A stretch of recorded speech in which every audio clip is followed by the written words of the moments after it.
الحمدللہ رب العالمین والصلاة والسلام علی سید المرسلین وعلی آلہ واصحابہ وذریاتہ وإہل بیتہ اجمعین اما بعد اعوذ باللہ من الشیطان الرجیم بسم اللہ الرحمن الرحیم وبالوالدین احسانا وقال النبی علیہ الصلاة والسلام انی تارک فیکم الثقلین کتاب اللہ وعطرتی وأهل بيتي وقال النبي عليه الصلاة والسلام حسين مني وأنا من الحسين صدق الله العظيم وصدق رسول النبي الأمين المتين الكريم ونحن على ذلك من الشاهدين والشاكرين والحمد لله رب العالمين درود پاک پڑھیں باوجہ بلند اللهم صل على سيدنا مولانا محمد وبارك وسلم صلوا عليه الصلاة والسلام عليك يا رسول الله صلى الله عليه وسلم.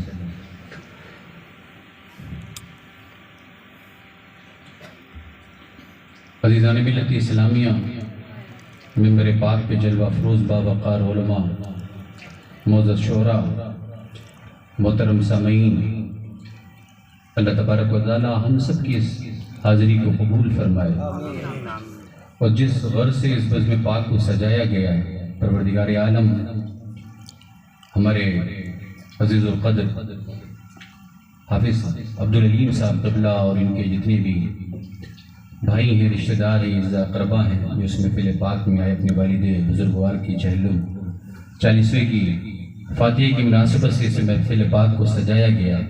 پروردگارہ ان کے درجات کو بلند فرمائے، قبر میں آسانیاں پیدا فرمائے.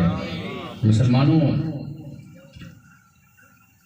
ممبر پاک پر ماشاءاللہ ایک عظیم شخصیت جلوہ گر ہے. اللہ تعالیٰ ان کی عمر میں برکت عطا فرمائے. یقیناً قابل مبارکباد ہے کہ آپ بزرگوں سے وابستہ ہیں. آپ محسوس کریں کہ مذہب اسلام کتنا پاکیزہ ہے. مفتی صاحب قبلہ کا بڑا بہترین خطاب ہو چکا اور آپ بڑی محبتوں کے ساتھ سن رہے تھے. اب یہ خوش قسمتی ہے کہ ماشاءاللہ انہوں نے اتنا سب کچھ سنا دیا کہ مزید کچھ سنانے کی ضرورت نہیں ہے. مگر میں بیٹھا ہوا تھا، ہمارے عبدالعلیم صاحب قبلہ چشتی صاحب عرض کرنے لگے کہ کچھ اصال ثواب کے حوالے سے بھی اگر بات کر دیں تو اچھی ہے، ورنہ مفتی صاحب تو اتنا سب کچھ کہہ چکے ہیں کہ اگر نہیں بھی کریں گے تو حضرت کام چل جائے گا. خیر، ان کی محبتیں ہیں. میں ایک شعر آپ کی محبتوں کے حوالے کر رہا ہوں. ماشاءاللہ اتنے علماء آ گئے کہ بڑے بڑے جلسوں میں اتنی تعداد نظر نہیں آتی، مگر یہ آپ کی محبت ہے کہ سب دور دور سے چل کر آئے. یقین جانے کہ علماء کی قدر کرنی چاہیے. یاد رکھیں، ہمارے یہاں عوام میں ایک بڑی غلط فہمی پیدا ہے، لوگ علماء کی قدر نہیں کرتے. بچے اس بات سے، اللہ سے ڈریں. بڑی ذمہ داری کے ساتھ ممبر پاک پر مفتیان کرام کی موجودگی میں ایک جملہ کہنا چاہتا ہوں. جو علماء کا ادب کرتے ہیں، جو علماء کا احترام کرتے ہیں، یاد رکھیں مرنے کے وقت، موت کے وقت جو علماء سے محبت کرتے، علماء کی تعظیم کرتے ہیں، علماء کا احترام کرتے ہیں، میرا جملہ اپنی دل کی تختیوں پر نوٹ کریں. اللہ کی ذات پر یقین ہے کہ علماء کے ادب کرنے والوں کا خاتمہ ایمان پر ہو سکتا ہے. اللہ اکبر، نعرہ رسالہ، علماء اہل سنت، مولانا اشرف صاحب قبلہ. اب بات علماء کی آگے، یہ میرا موضوع نہیں، لیکن ضمن اگر مفتی صاحب اجازت دیں تو ایک بات عرض کروں. نبی پاک صلی اللہ علیہ وسلم جب تشریف لائے، آپ حضور نبی پاک صلی اللہ علیہ وسلم کی تشریف آوری سے پہلے کا ماحول دیکھیں، حالات دیکھیں، زمانہ دیکھیں، لوگوں کی جہالت دیکھیں، مگر قربان جاؤ محمد رسول اللہ کی شان پر. کتنے عظیم رسول ہیں، کتنے عظیم نبی، اسی لیے انہیں نبیوں کا امام کہا جاتا ہے، رسولوں کا سردار کہا جاتا ہے. میرے جد کریم حضور سلطان سید مخدوم اشرف جہانگیر سمنانی لطائف اشرفی میں ایک جملہ فرماتے ہیں، پورا واقعہ مشہور ہے. ضمن ایک بات عرض کر رہا ہوں. آپ فرماتے ہیں جب میری اولاد کہیں جاتی ہے تو وہ تنہا نہیں جاتی، بلکہ میرا روحانی فیضان بھی اس کے ساتھ ساتھ چلتا ہے. اسی لیے شاعر نے اسی منظر کو دیکھتے ہوئے عرض کیا، اپنی محبتوں کا خراج مخدوم پاک کی بارگاہ میں نظر کرتے ہوئے یہ کہا کہ سند میں رکھتا ہوں محشر میں منہ دکھانے کی، سند میں رکھتا ہوں محشر میں منہ دکھانے کی، اور جبین پہ خاک ہے اشرف کے آستانے کی، جبین پہ خاک ہے اشرف کے آستانے کی، اور مجھے حقیر نگاہوں سے دیکھنے والوں میں اشرفی ہوں ضرورت نہیں خزانے کی، میں اشرفی ہوں ضرورت نہیں خزانے کی۔ اب بات اشعار کی آئے گی تو بات لمبی ہو جائے گی، مگر صرف ایک مصرع سنیں۔ میرے خانوادے کی ایک عظیم شخصیت، جب بات سادات کی آتی ہے، امام اہل سنت نے جو بات کہی ہے، قبلہ بڑی بڑی کتابوں میں لوگ لکھتے رہے مگر شاید کما حقہ تعریف کا حق ادا نہیں ہوتا۔ جو امام اہل سنت مجدد دین و ملت میں نے ایک شعر میں بات کہہ دی، وہ کہتے ہیں یا رسول اللہ تیری نسل پاک میں ہے بچہ بچہ نور کا، تو عین نور تیرا سب گھرانہ نور کا۔ آپ نے شعر بہت سنا اور بہت سنتے رہیں گے، مگر قبلہ کبھی اس شعر کی گہرائی میں اتر کر دیکھیں امام نے ذہن کیا دیا ہے، امام نے فکر کیا دی ہے، امام نے دنیا کو سمجھایا کیا ہے، امام نے درس کیا دیا ہے۔ یہ غلط فہمی دل و دماغ سے نکال دیں کہ آل رسول عالم ہوگا تبھی تعظیم ہوگی، سید مسند افتاء پر بیٹھے گا تبھی محبت کی جائے گی، سید صاحب شیخ الحدیث ہوں گے تبھی محبت، امام ہوں گے تبھی محبت، عالم دین ہوں گے تبھی محبت، مفتی ہوں گے تبھی محبت، شیخ الحدیث ہوں گے تبھی محبت۔ میرے امام نے بریلی میں بیٹھ کر ٹوٹی ہوئی چٹائی سے پکار کر دنیا سنت کو ذہن دے دیا، نہیں نہیں قبلہ یہ معاملہ اوروں کے ساتھ ہے، رسول اللہ کے شہزادوں کے ساتھ نہیں۔ اور کہتے یا رسول اللہ تیری نسل پاک ہے بچہ بچہ نور کا، تو ہے نور تیرا سب گھرانہ نور کا۔ کیا مطلب رسول اللہ کی اولاد اگر 2 دن کی ہے تب بھی واجب التعظیم ہے۔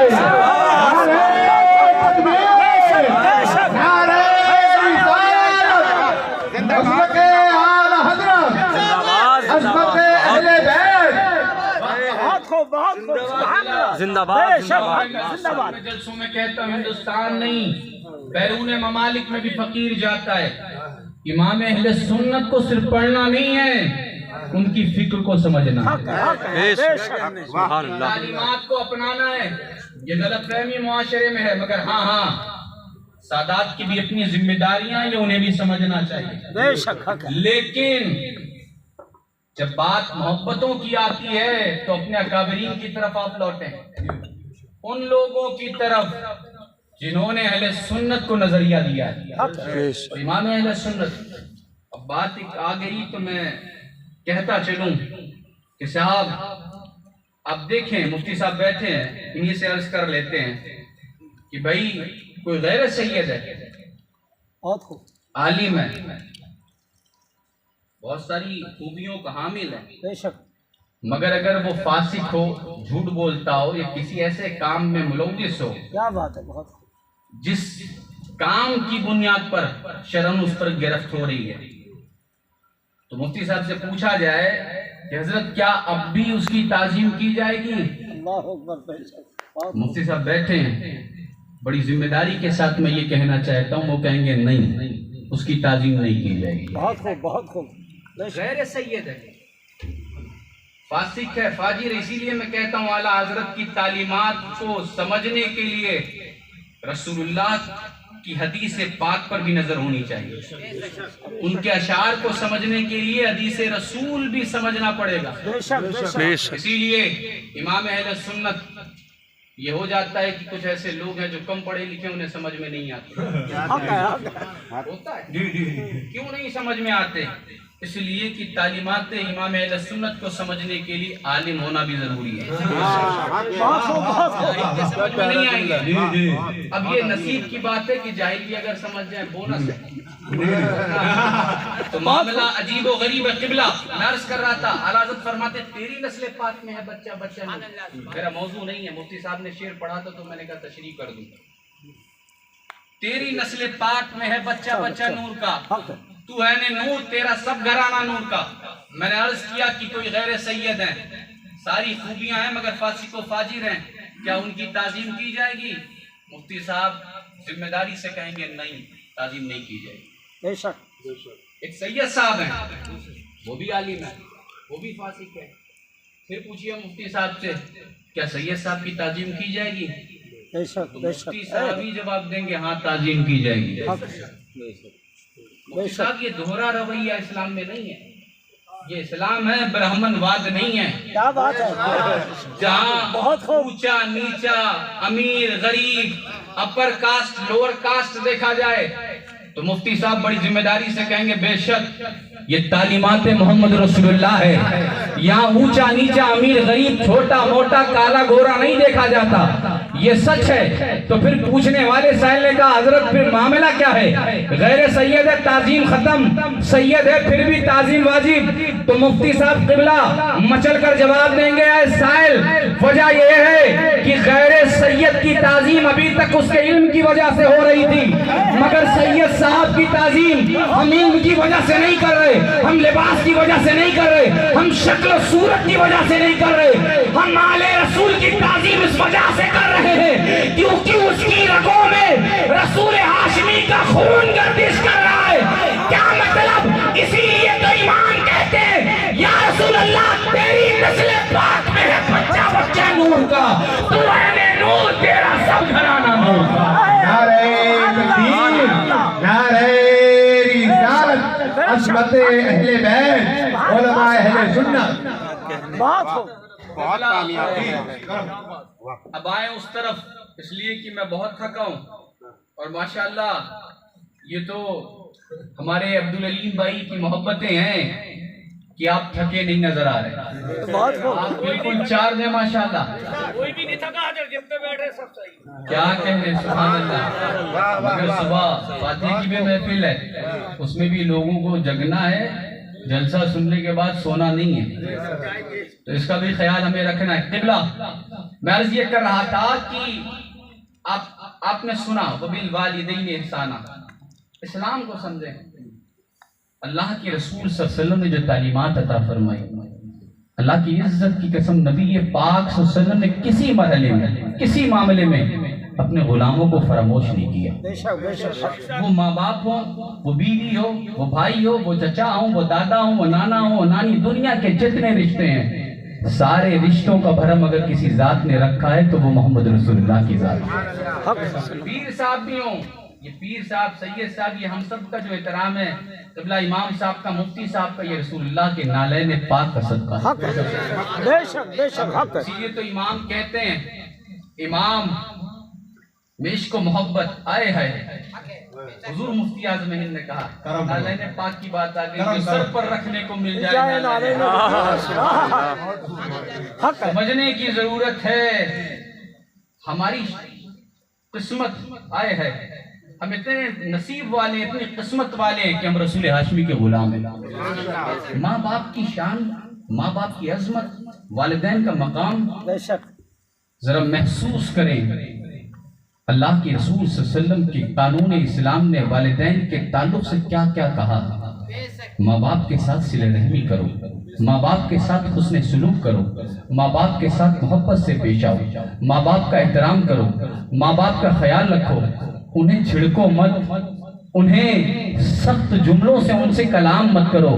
ارے قبلہ اسلام تو یہ کہتا ہے کہ ماں باپ اگر کافر بھی ہوں، میرا جملہ نوٹ کریں، ماں باپ اگر کافر بھی ہوں تب بھی رسول ہاشمی کی شریعت نے یہ نہیں کہا کہ ماں باپ کے ساتھ ظلم کیا جائے، ماں باپ کے ساتھ زیادتی کی جائے، نہیں نہیں، رسول ہاشمی فرماتے ہیں، قانون اسلام یہ پیغام دیتا ہے، نبی پاک صلی اللہ علیہ وسلم کی شریعت اور آقا کریم صلی اللہ علیہ وسلم کی تعلیمات اور آپ کے سنہرے اسباق میں یہ ملتا ہے، ماں باپ اگر کافر بھی ہوں تو بھی ان کا خیال رکھا جائے، ان سے محبت کی جائے، ان کا احترام کیا جائے۔ ماں باپ کا تب تک احترام کیا جائے اگر والدین کافر بھی ہیں، تب تک احترام کیا جائے جب تک ان کافر ماں باپ کا حکم، قانون اسلام، تعلیمات اسلام، پیغام اسلام، نبی پاک صلی اللہ علیہ وسلم کی تعلیمات کے خلاف نہ ہو، تب تک ان کا احترام کیا جائے۔ مگر ہاں جس دن کافر ماں باپ کی کا حکم اسلام کے خلاف ہوگا، ہم انہیں بھی چھوڑ دیں گے، دنیا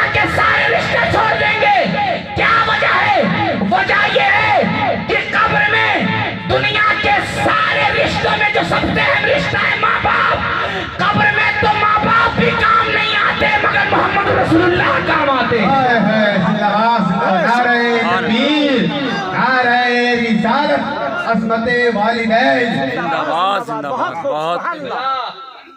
قبر میں دنیا کے رشتوں میں قرآن میں جس رشتے کی سب سے زیادہ تلقین کی گئی، دنیا کے رشتوں میں حدیث پاک میں جس رشتے کے بارے میں سب سے زیادہ اہمیت اور فوقیت دی گئی جس رشتے کی، وہ ماں باپ کا رشتہ ہے. اور بات آ گئی تو قبلہ عرض کرتا چلوں، جس طرح کعبے کو دیکھنے سے ثواب ملتا ہے، ماں باپ کے چہرے کو دیکھنے سے بھی ثواب ملتا ہے. ماں باپ وہ ہیں، بس سمجھنے کی ضرورت ہے. کوئی یوں ہی حسین نہیں بنتا، ماں فاطمہ ہوتی ہے تب اولاد حسین جیسی پیدا ہوتی ہے. کوئی یوں ہی غوث اعظم نہیں بنتا، کوئی یوں ہی غریب نواز نہیں بنتا. ماں باپ کا بڑا اہم رول ہے، ماں کی بڑی شان ہے، بڑی عظمت ہے. قبلہ ماں باپ کا مقام کیا ہے؟ میں کسی اور کی بات نہیں کرتا، اللہ کے نبی کی بات کرتا ہوں، حضرت موسیٰ کی. واقعہ نہیں سناؤں گا، بڑا لمبا واقعہ ہے، صرف نچوڑ بتا رہا ہوں. آپ کو پتہ ہے حضرت موسیٰ کون ہے؟ کون ہے؟ تیز بولو. ہاں چلیے، ماشاءاللہ اتنا تو جانتے ہیں آپ. اللہ تعالیٰ مزید برکتیں عطا فرمائے. حضرت موسیٰ علیہ السلام، جب بندہ ماں باپ کے ساتھ حسن سلوک کرتا ہے، ماں باپ کے ساتھ محبت کرتا ہے، ماں باپ کا خیال رکھتا ہے، ماں باپ کا ادب کرتا ہے، ماں کا ادب کرتا ہے، ماں سے محبت کرتا ہے، تو اللہ کے نبی حضرت موسیٰ بھی اس کی زیارت کا اشتیاق رکھتے ہیں. اللہ کے نبی حضرت موسیٰ اشتیاق. بھائی میں مشتاق ہوں مفتی صاحب قبلہ کا، تو یہ کوئی بڑی بات نہیں ہے. مفتی صاحب کی محبت ہے، مگر یہ کہیں گے بڑی بات ہے کہ سید صاحب مشتاق ہے مجھ سے ملنے کے لیے، قبلہ سے ملنے کے لیے میں تڑپوں، تو یہ ان کی محبت ہے کہ یہ کہیں گے حضرت آ گئے. یہ قسمت کی بات ہے، یہ ان کی محبت کی بات ہے. بے شک. مگر قربان جاؤ، اللہ کا نبی ایک عام بندے سے ملنے کا اشتیاق رکھ رہا ہے. حضرت موسیٰ ایک عام بندے سے ملنے کے لیے بے چین ہیں، بے شک بے شک، بے قرار ہیں، اور چاہتے ہیں کہ میں اس سے ملوں. کس سے ملوں؟ پورا واقعہ نہیں، مفہوم سنیں. اس سے جو اپنی ماں کی خدمت کر رہا ہے. سبحان اللہ. کسائی، وہ جو قصاب گوشت کاٹنے کا. قبلہ اللہ کے نبی اس شخص سے ملنا چاہتے ہیں جو ماں کے ساتھ محبتوں کے ساتھ پیش آتا ہے. کیا شان ہے ماں کی، کیا مقام ہے. اور یہی نہیں بلکہ حضرت موسیٰ کو جب اشتیاق ہوا، پتہ کیا انہوں نے، پہنچے اس قصاب کے پاس، تو آپ کو یہ جستجو ہوئی، یہ تڑپ ہوئی کہ آخر یہ کون سا عمل ہے جس نے اسے جنت میں میرا ساتھی بنا دیا. سبحان اللہ. ماں کی خدمت کرو. پیر صاحب کا مقام اپنے یہاں مسلم ہے، اس لیے کہ میں بھی پیر ہوں، لیکن سچ بات کرنا چاہتا ہوں. بہت خوب. پیر سے محبت کریں، عالم سے محبت کریں، امام سے محبت کریں، بہت خوب. بہت بالکل خوب. کریں. میں اس کی مخالفت نہیں کرتا، مگر ہاں میں انہیں بتانا چاہتا ہوں جن کے والدین بستر علالت پر تڑپ رہے ہوتے ہیں. ماں باپ کا علاج کروانے والا کوئی نہیں ہوتا، اور مرید پیر پر نوٹوں کی بارش کر رہا ہے. مرید سید صاحب کے جیب میں موٹا موٹا لفافہ ڈال رہا ہے، امام صاحب کی خدمت کر رہا ہے، گاڑی کا انتظام، کھانے کا انتظام. ماں بستر پر تڑپ رہی ہے. اللہ کی عزت کی قسم جس کے قبضے قدرت میں معاذ اشرف کی جان ہے، پیر صاحب کو نوٹ لٹانے سے، صرف سید صاحب پر نوٹ خرچہ کرنے سے، امام صاحب پر نوٹ خرچہ کرنے سے ماں تڑپ رہی ہو بستر علالت پر، ماں بے چین ہو، ماں کروٹیں بدل رہی ہو، اور آپ یہ سوچیں کہ آپ کامیاب ہو جائیں گے. خدا کی عزت کی قسم آپ دنیا میں بھی رسوا ہوں گے مرنے کے بعد. بے شک بے شک بے شک. اس لیے یہ بات میری نہیں، بے شک. حدیث پاک کا مفہوم ہے. اللہ کے رسول صلی اللہ علیہ وسلم ارشاد فرماتے ہیں، اپنے الفاظ میں حدیث پاک کا مفہوم بتا رہا ہوں. آقا کریم ارشاد فرماتے ہیں، اللہ کی رضا ماں باپ کی رضا میں. بے شک. اور یہی نہیں بلکہ ایک حدیث پاک کے مفہوم میں اللہ کے رسول صلی اللہ علیہ وسلم نے ارشاد فرمایا کہ اس شخص کی ناک خاک آلود ہو اللہ اکبر، جو اپنے ماں باپ کو پائے اور ان کی جان ملتی